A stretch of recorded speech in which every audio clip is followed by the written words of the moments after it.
The Late Show isn't what you think it is.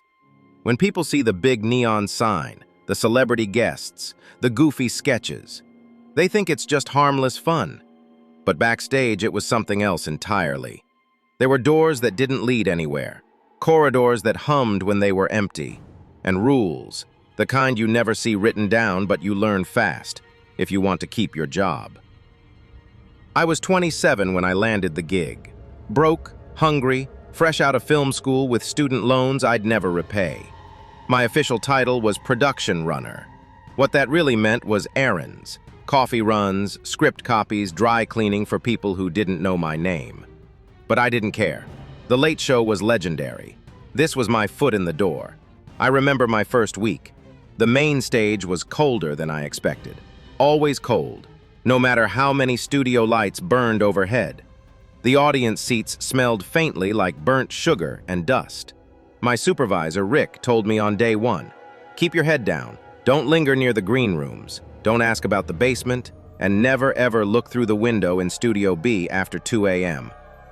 I laughed, thought it was hazing, but Rick didn't smile back. Most nights I was gone before midnight, but on Fridays they taped extra segments for filler shows. Sometimes they needed volunteers to stay late. That's when you learned the real shape of the place. One Friday, I was the last runner in the building. The host, everyone called him Mr. J, had already left, or so I thought. I was walking past Studio B with an armful of leftover cue cards when I heard it. A voice, low and steady, echoing behind the studio door. It was Mr. J. I pressed my ear to the door, stupid kid curiosity. He wasn't telling jokes. He was rehearsing something, but it wasn't in English. It sounded like chanting. Between the syllables, I heard something heavier, like breathing, but it wasn't his. I should have left it alone. But curiosity is a disease. I peeked through the small round window in the studio door. Inside, the set was dark, except for the desk lamp at Mr. J's table. And across from him, in the guest chair, was something I couldn't make sense of. It looked like a person, but the edges flickered, like bad TV static. It didn't move right. It pulsed, like it was syncing with his words. Then, it turned. Or I think it did. It didn't have a face, just a smear of light and shadow that felt like it saw me. I stumbled back. The door rattled once, as if something hit it from the inside. Mr. J's voice stopped mid-chant, and then, clear as day, he said, "Not yet." I dropped the cue cards and ran. I didn't sleep that weekend. Monday morning, Rick cornered me in the hallway by the prop cage. He didn't yell, he didn't threaten. He just asked, "Did you look?" I lied, said no. He nodded once, almost sad. "Don't work Fridays anymore." So I didn't, but the show found ways to keep me close. Little mistakes in the schedule, sudden, urgent, late-night errands. Once, they asked me to deliver cue cards to Mr. J's dressing room after hours. The door was cracked open. I heard him humming.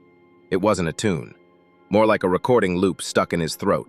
I left the cards on the floor and never knocked. People whispered. The senior writers joked about the Friday Club, the staff that stayed late after taping. If you asked what they did, they'd just say, "Rehearsal," and smile too wide. If you pressed, they'd get quiet. Or they'd look just past you, like they were watching someone stand behind you. I started noticing other things. The joke cue cards sometimes had scribbles on the back. Not punchlines, symbols. Weird, angular marks that looked burnt into the paper. Once I found a note stuck to my locker. No envelope, no explanation. Just 3 words. Keep feeding it. I asked Rick. He told me not to worry. It likes you. You follow directions. Then he laughed, like he'd made a joke I wasn't supposed to get. One night, a month before I quit, I did something stupid. I stayed late on purpose. I hid in the storage cage behind the old set flats, waited until the studio cleared out, then I crept down the hallway to Studio B. The door was open this time. Mr. J was alone on the set, sitting behind his desk, humming that broken loop hum. In front of him, the guest chair was empty, but the floor in front of it was covered in cue cards. Dozens of them, arranged in a spiral, each one marked with the same strange symbol. I couldn't move, I watched him pick up a card, read it out loud in that same wrong language, then another, and the air felt thicker, like the studio was filling with something I couldn't see but could taste. It tasted like copper and ozone. Then he stopped, looked up, straight at me in the dark. He didn't look surprised. He smiled, wide, too many teeth, and said, "You're early!" I ran. I didn't come back the next day, or the day after. Rick called me once, left a voicemail. "Don't worry, we'll send it to you." I didn't know what he meant, until a week later, an envelope showed up taped to my apartment door. Inside was a single cue card, blank, except for the symbol burned into it. No note, no explanation, just the mark. I moved out of LA a month later, tried to forget. But every few years, someone emails me a clip. Mr. J still on air, still smiling that perfect grin. New sketches, new guests, same humming under the laugh track if you listen close enough. Sometimes, late at night, I dream about Studio B.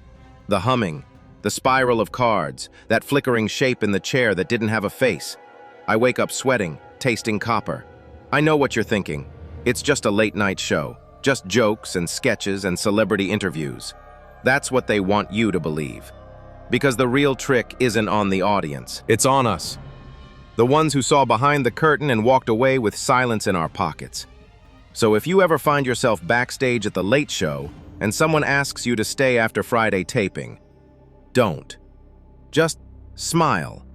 Say you're busy and walk out the door while you still can. And if you ever find an envelope on your doorstep, don't open it. Like this video if you're still awake, subscribe for more secrets they don't want told, and check the pinned comment. You're not alone.